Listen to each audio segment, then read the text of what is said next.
한번 따라 하실까요? 너희도 서로 받으라.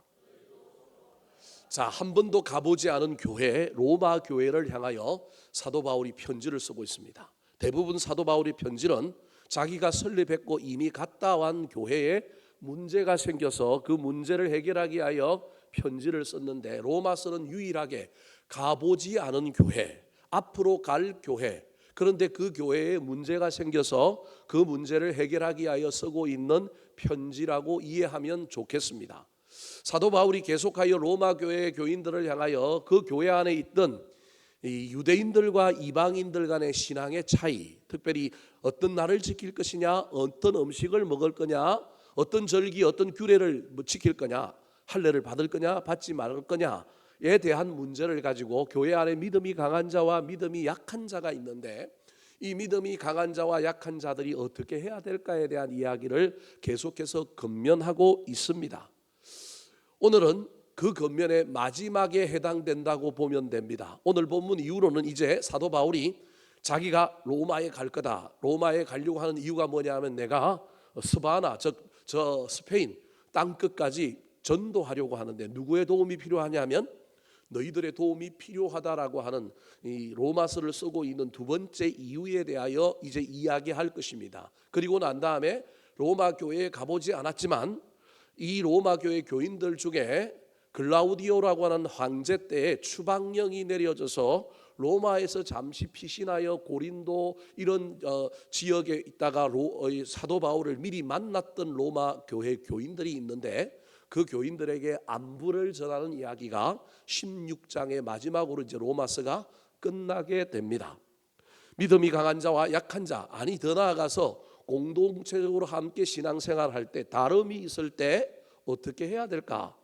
일사불란하게 같을 수만 있다면 얼마나 좋겠습니까? 그럼에도 불구하고 저와 여러분은 다름이 나쁘다는 것이 아니라, 다름이 틀림이 아니라 진리를 제외하고 나머지 다름을 인정할 수 있는 사람들이 되어야 합니다. 그래서 사도 바울은 오늘 본문에서 이 모든 문제의 해결, 유대인 그리스도인들과 헬라 이방인 그리스도인들 사이에 차이가 있어서 긴장과 갈등이 있었던 로마 교회를 향하여 내리고 있는 결론이 바로 오늘 본문 17절에 나오는 서로 받으라라고 하는 말입니다.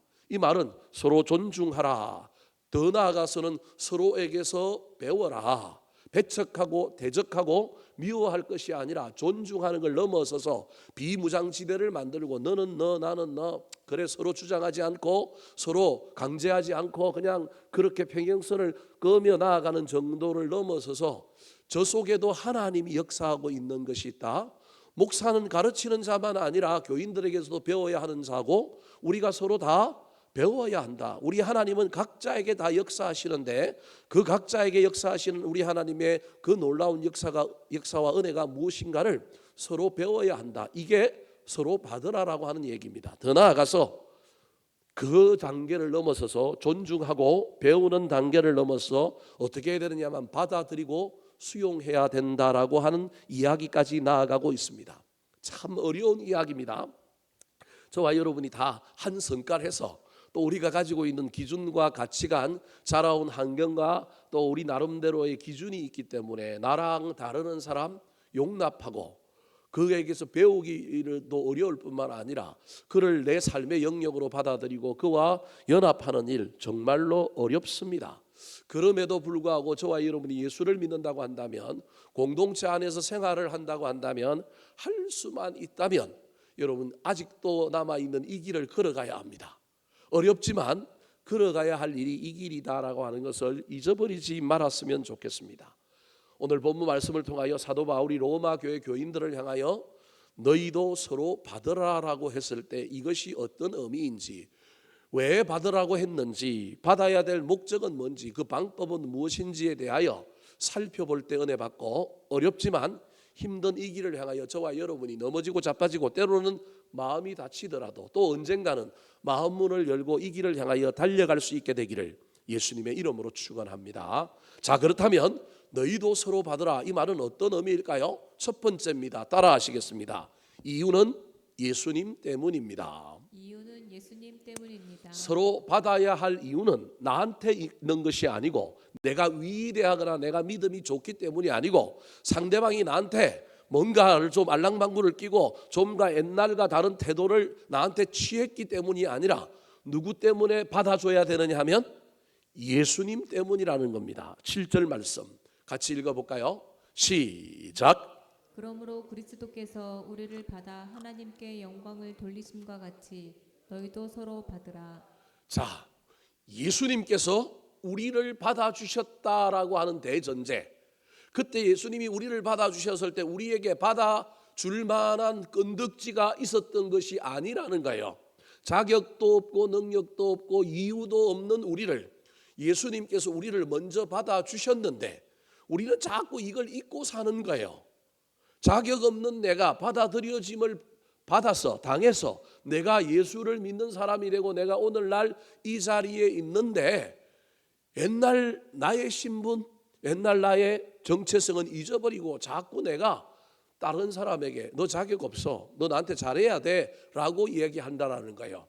그래서 우리는 우리의 그 어떠함과 상대방의 그 어떠함과 상관없이 예수님 때문에 형제를 사랑해야 되고 예수님 때문에 자매를 사랑해야 되는 거예요. 이게 대원칙인 거예요. 근데 이 원칙을 알고 있는 유대인들조차도 이 원칙을 자꾸 까먹어요. 자, 8절 말씀 같이 한번 읽어볼까요? 8절입니다. 시작. 내가 말하노니 그리스도께서 하나님의 진실하심을 위하여 할례의 추종자가 되셨으니 이는 조상들에게 주신 약속들을 견고하게 하시고. 무슨 말이냐 하면 유대인들도 받아준 사람이다. 너희들은 선민이 아니고 너희들은 위대한 사람들이 아니고 이방인들은 지옥의 땔감이요 우리는 태어날 때부터 금수저로 태어났고 우리는 아주 율법을 잘 지키고 우리는 위대한 사람이다. 나는 예수 믿을 만하고 나는 하나님의 은혜를 받을 만한 사람이다. 그게 아니라는 거예요. 유대인들아, 유대인들 중에 예수를 믿은 너희들아, 하나님이 너희도 받아주셨다. 그런 말을 하고 있는 거예요. 그러면서 무슨 얘기를 하고 있느냐 하면 하나님께서 인류를 구원할 예수 그리스도를 다른 민족에게서도 나게 할 수 있었는데 하나님이 너희들이 자격이 있어서 그런 게 아니라 약속 때문에 하나님의 진실하심 때문에 너희들을 구원하기 위하여 하필이면 메시아가 누구에게서 나왔다고요? 유대인들에게서 나왔다라는 거예요. 근데 이걸 잊어버리면 안 된다라는 거예요. 메시아가 유대인들에게 났기 때문에 초대교회 안에 유대인들 중에 개종한 이 믿음의 사람들은 특권 의식을 자꾸 가지는 거예요. 자꾸 이방인들과 자기들을 부류가 다르다고 자꾸 생각하는 거예요. 우리가 먼저 믿었고 우리는 구약에서부터 베이스가 있었기 때문에 너희들이 우리한테 배워야 된다라고 하는 은연중에 생각이 있는 겁니다. 교회 안에서도 마찬가지입니다. 먼저 믿은 자들이 교회 안에 있는 모든 사람들이 저와 여러분이 이런 경향을 갖고 있을 수가 있습니다. 그럼에도 불구하고 하나님의 입장에서 보면 유대인 그리스도인이나 이방인 그리스도인이나 다 똑같이 자격 없는 자들 예수 그리스도로 말미암아 받아준 사람이라는 거예요. 단지 메시아가 유대인들에게서 나온 이유는 하나님의 뭐하심 때문이라고요? 진실하심 때문이라는 거예요. 구약에 그 약속을 했기 때문에. 그리고 이는 조상들에게 주신 약속들을 견고하게 하려고 할례의 추종자가 되셨다. 그 말은 할례의 구약에 있는 걸 그대로 받아서 복음 안으로 받아주셔서 율법이 이어지게 한 것이 뿐이지 너희들이 할례를 지켰다고 너희들이 율법을 가지고 있다고 너희들은 하나님께 마땅히 받아들여질 만한 구원받을 만한 선택받을 만한 민족이 아니다. 너희들도 자격 없는데 하나님이 구원해 주셨는데 왜 자꾸 50보 100보인데 너희들이 다른 사람 앞에서 하나님 노릇을 하려고 하느냐. 그 얘기입니다. 그래서 우리가 누군가에 대하여 어떤 태도를 취하는 것은 상대방의 그 어떠함도 아니고 나의 어떤 자격도 아니고 우리는 무조건 누구 때문이라고요? 예수님 때문이야다. 이걸 잊어버리면 큰일 난다라는 거예요. 유대인들에게 저 이야기를 하고 난 다음에 서로 받으라고 했던 이유를 예수님 때문이라고 이야기하면서 유대인들에게는 저 부분을 지적했다고 한다면 이방인들에게는 어떻게 이야기할까요? 자, 9절 말씀 같이 읽어보겠습니다. 시작. 이방인들도 그 국률하심으로 말미암아 하나님께 영광을 돌리게 하려 하심이라. 기록된 바 그러므로 내가 열방 중에서 주께 감사하고 주의 이름을 찬송하리로다 함과 같으니라. 시편에 나오는 다윗의 고백입니다. 그러므로부터 나오는 이 이야기는 다윗이 구약에서 시편에 이야기한 찬양의 내용을 사도 바울이 인용하면서 이방인들을 구원하신 이유도 이방인들도 하나님의 긍휼하심 때문에 그들도 구원했다. 둘 다 불쌍한 죄인들이라는 거예요. 불쌍한 죄인들을 받아줄 수 없는 죄인들을 하나님이 받아주셨다고 한다면 교회 안에 있는 너희들도 서로 받아줘야 되지 않겠느냐. 그래야만이 여러분 열방이 주께 돌아와 찬송하지 않겠느냐. 다윗은 도망자의 삶을 살았기 때문에 그는 유대인이었지만 그가 국가를 이루고 그가 나라를 만들어갈 때 있어서 정통 유대주의자들로 구성되어 있지 않았습니다. 다윗의 신하들 중에는요 이방인들이 참 많습니다. 도망다니면서 많은 사람을 사귀어봤기 때문에 그렇습니다. 그래서 그는 순혈주의를 주장한 사람이 아니라 소위 말하는 이종교배에 앞장섰던 사람들입니다. 다윗의 부하들을 기록해 놓은 성경의 여러 군데 보면 이방인들이 수두룩합니다. 이미 다윗 때 이미 이방인들을 향한 영혼 구원을 향한 문이 열려 있음을 우리에게 보여주고 있는 것입니다. 각설하고 사랑하는 성도 여러분, 저와 여러분이 예수를 믿고 신앙생활함에 있어서 어떤 행동, 어떤 선택의 근거를 자꾸 나에게 찾지 마시기 바랍니다. 상대방에게 찾지 마시기 바랍니다. 저와 여러분이 은혜가 있다고 한다면, 겸손하다고 한다면, 우리가 정말로 예수 믿고 구원받은 그 은혜가 살아있다고 한다면 우리의 모든 행동과 선택과 판단의 근거는 하나님과 예수님이어야 합니다.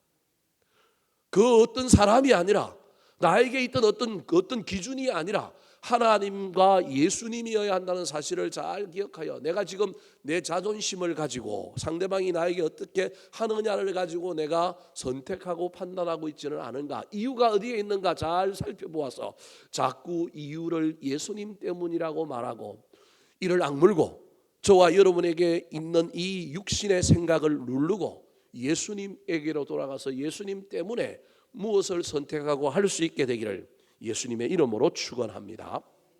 두 번째, 사도 바울이 서로 받으라고 했을 때는 어떤 의미를 가지고 했을까요? 따라하시겠습니다. 목적은 열방의 구원입니다. 목적은 열방의 구원입니다. 왜 서로 받으라고 했을까요? 단순히 둘이 싸우고 있기 때문에 이 싸움을 중재하고 말리기 위하여 했을까요? 그런 측면도 있지만 로마 교회를 향하여 유대인 그리스도인들과 이방인 헬라인 그리스도인들을 중재하면서 서로 받으라고 했던 이 이유는 여러분 이렇게 서로 받아야만이 뭐가 이루어진다고요? 구원의 문이 열리기 때문에 그렇습니다.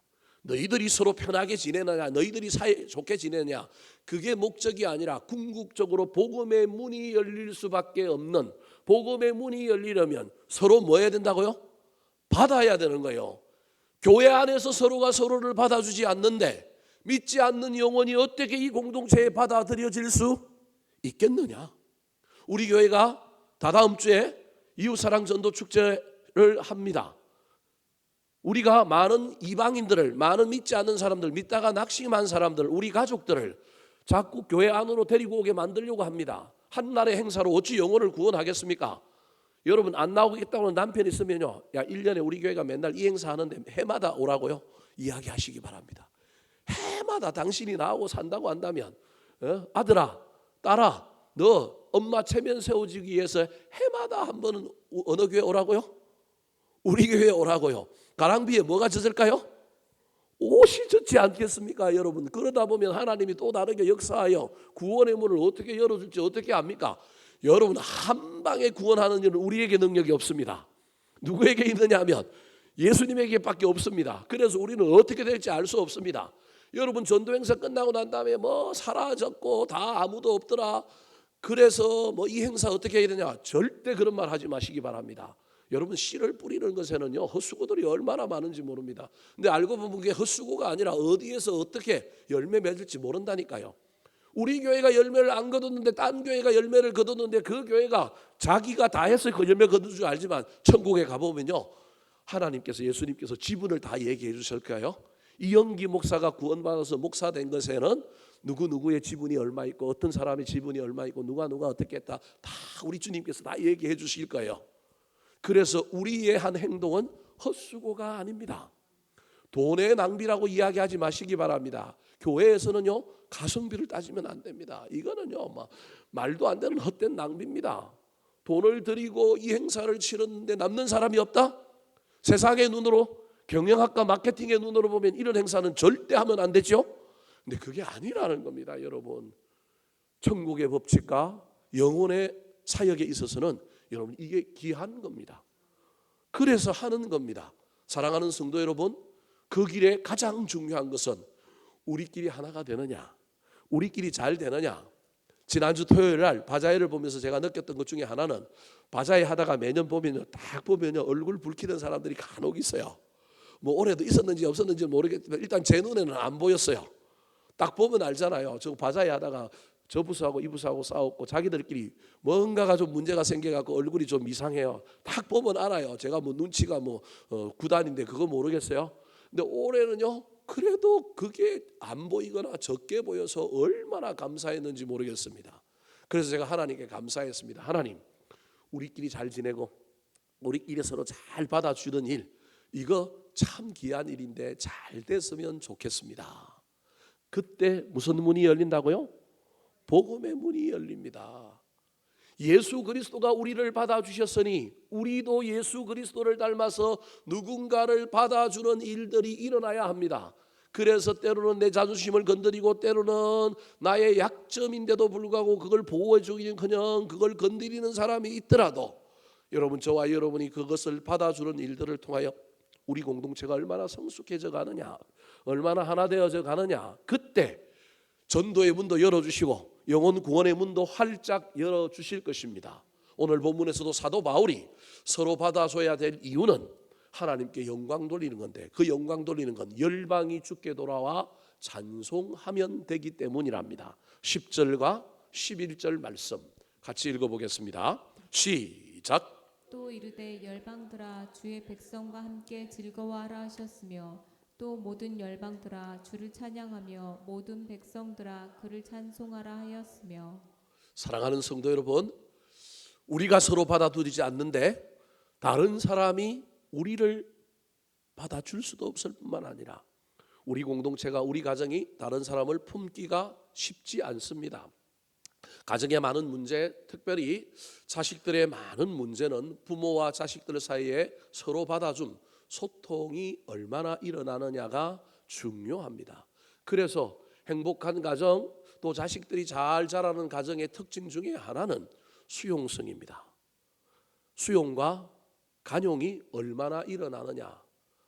부모 입장에서는 인생을 살아봤기 때문에 정답이 보이고요, 저렇게 살면 얼마나 저게 실패의 길로 빨리 가는 것인지 눈에 보임에도 불구하고 여러분, 저와 여러분이 나서서 내가 살아봤다고 정답을 고집하거나 자식들에게 우기면요 이게 수용이 일어나지 않습니다. 반발이 일어납니다. 부모는 늘 그래서 어렵습니다. 어느 선까지 개입해야 될까, 어느 선까지 용납하고 기다려야 될까. 저 친구가 저걸 경험하다가 저 아들이 저거 안 되는 길인데 저거 경험하고 나중에 돌아올까, 내가 개입해서 저거 아니라고 이야기해 줘야 되지 않을까. 저는요 부모가 되어서 이런 일들을 경험할 때 하나님의 마음을 이해합니다. 우리 하나님은 우리를 향하여 어떤 마음을 갖고 계실까? 저거 한때 기사대기 올려 붙여야 되는데 지금 가만 봐주고 있는데도 불구하고 우리가 그걸 모르고 그냥 내가 옳다고 그 길을 가고 있지는 않은가? 그럼에도 불구하고 궁극적으로 하나님께서는 우리를 돌아오게 하기 위하여 인내하심으로, 오래 참음으로, 자비가 풍성하여 참고 기다려주고 있구나. 그때 돌아오는구나. 사랑하는 성도 여러분, 우리가 서로 받아줌으로 말미암아 복음의 문이 활짝 열리고요, 부부 사이에, 부모와 자녀 사이에 서로 받아줌으로 말미암아 복이 들어오고 자녀들의 앞길이 열리는 놀라운 일들을 경험했으면 좋겠습니다. 이번 우리 교회 토요일 날 이설, 또 한마음 체육대회뿐만 아니라 많은 행사들을 통하여 우리가 서로를 받아줌으로 말미암아 복음의 문이 열린다, 서로를 받아줌으로 말미암아 그들이 주께로 돌아와 찬양하게 된다라고 하는 이 놀라운 사실을 늘 가슴에 새기면서 우리가 서로 받아줄 수 있는 사람들이 되기를 예수님의 이름으로 축복합니다. 마지막입니다. 사도 바울이 로마 교회 교인들을 향하여 긴장과 갈등 속에 있는 그 교인들을 향하여 너희도 서로 받으라. 예수님이 받았으니 너희도 받아라. 받아야만이 복음의 물, 구원의 문이 열려서 그들이 주께 돌아와 영광을 돌리며 찬송한다고 얘기했는데, 그렇다면 마지막 의미는 어떤 의미가 있을까요? 따라 하시겠습니다. 방법은 성령의 능력입니다.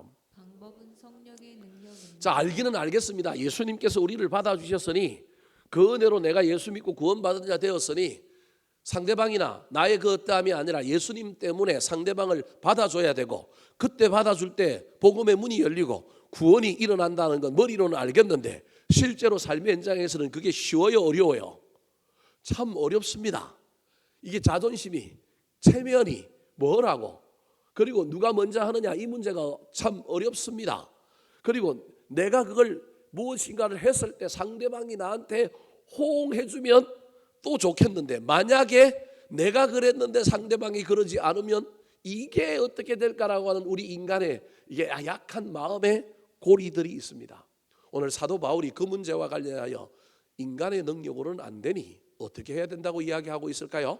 13절 말씀 같이 읽어보겠습니다. 시작. 소망의 하나님이 모든 기쁨과 평강을 믿음 안에서 너희에게 충만하게 하사 성령의 능력으로 소망이 넘치게 하시기를 원하노라. 성령의 능력으로 소망이 넘치게 하시기를 원하노라. 그러니까 저기 소망은 서로 받아주는 것, 받아줌으로 말미암아 서로 하나 되고 연합하고 서로 문제가 해결되는 소망, 그 소망이 넘쳤으면 좋겠다라는 거예요. 물론 이 소망은 궁극적으로 수많은 영혼이 주께로 돌아오는 것까지 이어지는 소망이지만 1차적으로 저 13절에 나오는 소망은 천국에 대한 소망도 저 안에 들어있지만 우리가 서로 하나 되는 소망, 그리고 복음의 문이 열려서 수많은 사람들이 주께 돌아오는 이 일에 대한 소망인데, 이 일에 대한 소망이 우리 힘으로는 안 되니 무슨 능력으로 된다고요? 성령의 능력으로 된다는 거예요. 그러면 성령의 능력으로 될 때 성령님께서 우리에게 어떻게 하시느냐 하면, 소망의 하나님이 모든 기쁨과 평강을 믿음 안에서 너희에게 뭐하게 하사? 충만하게 하사. 이게 성령의 능력이라는 거예요. 성령님이 우리 가운데 기쁨과 평강을 믿음 안에서 충만하게 해야만이 이때 받은 이 성령의 능력으로 우리가 상대방을 향하여, 다른 사람을 향하여 이 소망을 품고 다가가고 도전하고, 내 기대와 달리 상대방이 반응하지 않는다 할지라도 이 소망, 사람이 돌아오게 될 것이다. 당장은 공동체 안에 나와 반대편에 있는 사람이 돌아오고, 더 나아가서는 저 문 밖에 있는 사람들이 돌아올 것이다라고 하는 이 소망을 품어야만이 할 수 있는데, 이 소망은 성령의 능력으로 된다는 것입니다. 여러분의 힘만으로는 의지가 안 되면 하나님께 기도하시기 바랍니다. 하나님, 내가 사람이 용납이 되지 않습니다. 저 인간이 나한테 너무 많은 실수를 했기 때문에 내가 그거 도저히 내 감정으로는 풀어지지 않습니다. 여러분, 예수님 때문에 우리는 머리로는 아는데 이게 안 된단 말이에요. 그때 성령님이 찾아오셔서 우리 마음을 감동시켜 주셔야만이 내 안에 응어리가 녹고, 내 안에 마음이 풀어지고, 내 안에 시선이 전환되고 새로운 생각들이 들어와야만이 담대하게 상대방의 변화와 상관없이 내가 수용의 자리로, 내가 만남의 자리로 나아가게 되는 겁니다. 내 힘이 아닙니다. 성령님의 능력입니다. 나도 모르는 사이에 성령님께서 내 안에 그 마음을 주셨기 때문에 그렇습니다. 사랑하는 성도 여러분, 소망이 없는 사람, 여러분 사람이지만 사람이 아닐 수 있습니다. 공동체 소망이 없으면 큰일 납니다. 전도 집회, 전도 축제 소망이 있었으면 좋겠습니다. 제가 바자회 끝나고 이번 주 토요일 날 한마음 체육대회 그래도 좀 많이 가야 되는데 몇 명 갈까 속으로 걱정을 많이 하면서 있었는데, 하나님께서 야, 뭐 걱정하냐? 하나님이 다 알아서 하실 것인데 몇 명 가든지 간에 간 사람들끼리 기쁘고 즐겁게 재미있게 힐링하고 돌아오면 되지. 그리고 거기에 오는 새로운 전도 대상자들이 야외에 같이 온다면 잘 대해주면 되지. 그들이 11월 3일 날 오고 안 오고 상관없이, 야, 너희들한테 그 사람을 붙여준 한날, 그날이 중요하지 않느냐, 그날에 그 사람이 온 것이 중요한 것이 아니냐라고 하는 마음이 들게 되었을 때, 이 마음에 소망이 넘쳤습니다. 그래, 그날이 중요하지. 11월 3일도 중요하지만 그날에 그 사람들이 온 것만으로도 감사하고 그 사람들에게 잘하고, 외부에서 사람들이 오지 않으면 우리 교인들이 그날에 왔다면 우리 교인들과 함께 그날 힐링하고 우리 교인들과 함께 잘 지내는 것이 중요하지. 그런 마음을 품게 되니 내 안에 있는 근심, 염려, 걱정은 다 사라지는 것을 보게 되었습니다. 사랑하는 성도 여러분, 인간의 힘과 능력으로는 안 됩니다. 성령의 능력이 있어서 우리 가운데 소망이라고 하는 별이 반짝반짝해야만이 현실을 보지 않고 여러분 하늘을 보고 미래를 볼 수 있는 겁니다. 그래서 소망이 있느냐 없느냐 중요합니다. 여러분에게는 어떤 소망이 있습니까? 소망이 있었으면 좋겠습니다. 그리고 그 소망을 향하여 달려갈 수 있는 성령의 능력의 힘이 저와 여러분에게 가득했으면 좋겠습니다. 그렇다면 이 소망을 품어야 될 뿐만 아니라 또 다른 저와 여러분이 공동체와 가정의 소망의 주인공이 되어야 합니다. 무슨 말일까요? 12절 말씀을 한번 읽어볼까요? 12절입니다. 시작. 또 이사야가 이르되 이새의 뿔이 곧 열방을 다스리기 위하여 일어나시는 이가 있으리니 열방이 그에게 소망을 두리라 하였느니라. 저게 무슨 말일까요? 구약에서부터 이스라엘 백성들이 메시아 탄생에 대한 소망의 말씀을 들었는데 그거 잊어버리고 산 사람 많지만, 유대인들 중에 어둠이 깊으면 깊을수록 소망의 별이 반짝반짝해서 누가 오실 거라고 믿었다고요? 이새의 뿌리에서 열방을 다스리기 위하여 일어나시는 이, 그게 누구예요? 메시아 예수 그리스도라고 하는 분에 대한 소망의 별을 바라보고 산 사람이 있었다라는 거예요. 그랬더니 여러분, 많은 놀라운 역사가 일어나서 기어코 예수 그리스도가 왔다라는 겁니다. 근데 그 예수 그리스도가 유대인들에게만 소망이 된 게 아니라 이제는 누구에게도 소망이 됐다고요? 열방이 그에게 뭘 두리라? 소망을 두리라. 여러분, 저 이야기를 하고 13절이 있다라는 걸 기억해야 됩니다. 예수 그리스도가 소망이었다라고 하는 이야기를 하면서 예수 그리스도가 받아주었으니 너희도 받아줘야 될 뿐만 아니라, 다르게 얘기하면 너희가 성령의 능력으로 소망을 품은 자가 될 뿐만 아니라 너희도 예수님처럼 한 공동체에 뭐가 되라고요? 소망이 되어라.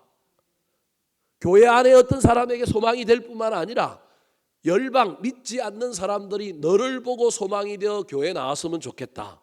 너 보고 난 예수 안 믿을래 그러는 것이 아니라 너 보고 예수를 믿겠다라고 하는 어떤 사람에게, 인생의 공고함 가운데 있는 어떤 사람이 저를 보고 여러분을 보고 저와 여러분이 소망이 되어 주께로 나오는 놀라운 일의 주인공이 되라고 도전하고 있는 것입니다.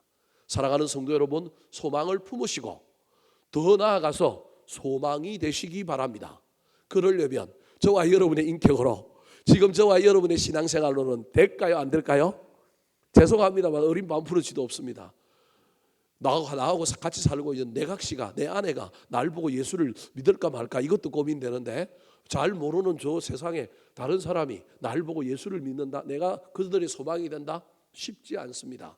그럼에도 불구하고 여러분, 우리가 세상의 소망이 될 그 소망을 누가 품고 계시느냐 하면 하나님이 품고 계시다니까요. 하나님은, 우리는 소망을 품지도 않고 소망이 없는데도 불구하고 하나님은 여전히 뭘 가지고 있느냐면 소망을 가지고 있어요. 우리를 향하여. 사도 바울이 지금 싸우고 있는 로마교회 교인들을 위하여 소망을 품고 있다니까요. 너희들이 예수님처럼 소망이 될 거라는 거예요. 지금 그들은 소망이 될 생각도 없어요. 소망이 되기는 그냥 상대방을 받아들여야 되겠다고 하는 소망도 없어요. 그런데 사도 바울이 편지 보내갖고 무슨 얘기까지 하느냐 하면 받아들여야 된다는 이야기뿐만 아니라 장차 너희들이 예수님처럼 뭐가 될 거라고요? 어떤 사람들에게 소망이 될 거라는 거예요. 예수님께서, 하나님께서 여러분 멈추지 않고 하나님께서 이 소망을 우리를 향하여 품고 계신다고 한다면 여러분 언젠가는 될 겁니다. 왜냐하면 우리 주님은 멈추지 않는 분이거든요. 언젠가는 될 겁니다. 다르게 얘기하면 언젠가는 저와 여러분이 사모하면 하나님께서 우리에게 성령의 능력을 주실 것입니다. 그래서 개떡 같은 내 인격, 내 마음대로도 잘 안 되는 내가 성령의 능력으로 내가 변하고 내가 바뀌는 놀라운 역사 속에 나도 모르는 사이에 소망을 품고 나도 누군가에게 소망이 되는 놀라운 역사가 일어나게 될 것입니다. 하나님도 멈추지 않고 하나님도 잃어버리지 않는 그 소망, 저와 여러분도 품고 달려가게 되기를 예수님의 이름으로 축복합니다. 한번 따라 하실까요? 너희도 서로 받으라. 이유는 예수님 때문입니다. 목적은 열방의 구원입니다. 방법은 성령의 능력입니다.